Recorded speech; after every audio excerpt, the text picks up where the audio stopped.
We're going to go into a new tutorial for computer art, and what we're going to get into is here a fairly simple tutorial on how to create a kind of fake shadow of something that's not really casting the shadow. So kind of showing its true identity is what we call it.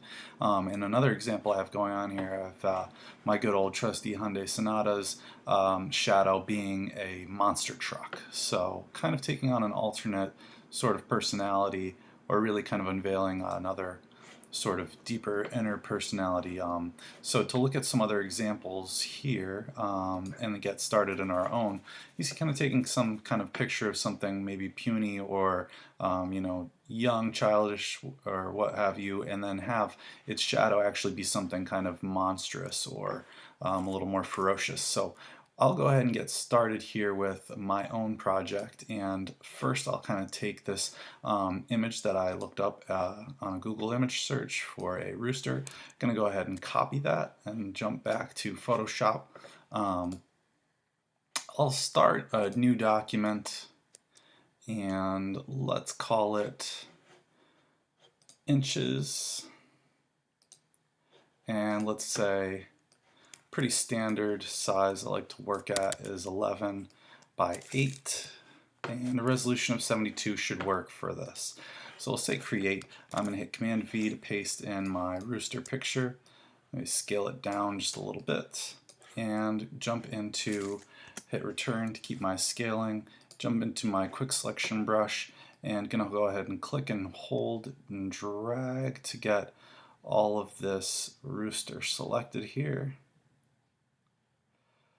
So quick selection brush can be a bit of a pain sometimes. If you just want to click once at a time with quick selection brush, that will work as well. Some of these little parts I may not get into too much detail on for sake of time and doing the video relatively quickly. So if you do get areas where you don't want your selection to go to, if you click on the subtract from option there, and then we can just click on areas that we don't want to have included. That will subtract them. Make sure that this beak is fully included here at the end, and that looks pretty good. So for the most part, I think I'm all set. I'm going to go to select and inverse, and then just hit delete to clear out all that other background information. Then hit Command D to deselect the rooster. Now we're going to go for a second image. So we're really going to start this process by looking for two images. One for your shadow and one for the actual image, animal, or whatever your subject might be that you're actually going to depict casting this shadow. So I'm going to scale him down quite a bit and hit return to keep that, and then hit Command V to paste in my eagle image. Again, just going to take my quick selection brush and fairly slowly here work to make sure I get just the shape of the eagle selected. I pre-chose some good images that have fairly simple backgrounds in them, and I suggest you try and do the same.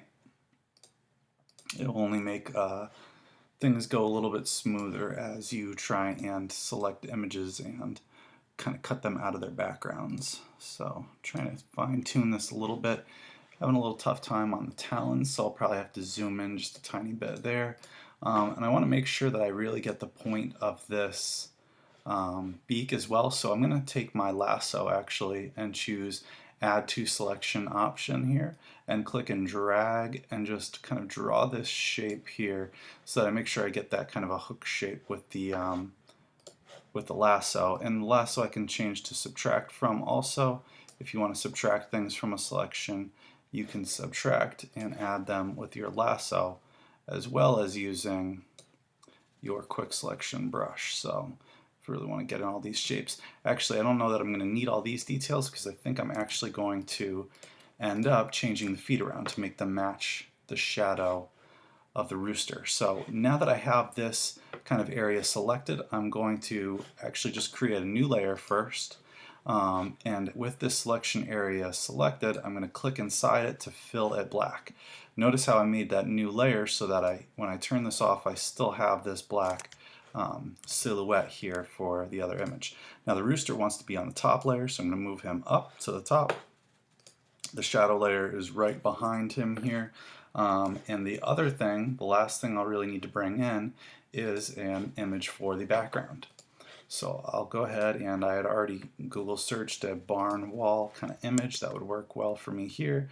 Going to go ahead and just paste that in, and then take my transform tool, my move arrow, and scale this down just a little bit so that it'll fit. And there we go. Now I need to reorder my layers again, just pull this down behind. And now there's a couple little things that we can do to tweak this and make this a little more believable. So I'm going to take my shadow image and move it back here behind the rooster, and maybe enlarge it just a little bit just to kind of, really point it out. And what I'll do here also at this point is I'll take the opacity and turn the opacity down of this shadow layer.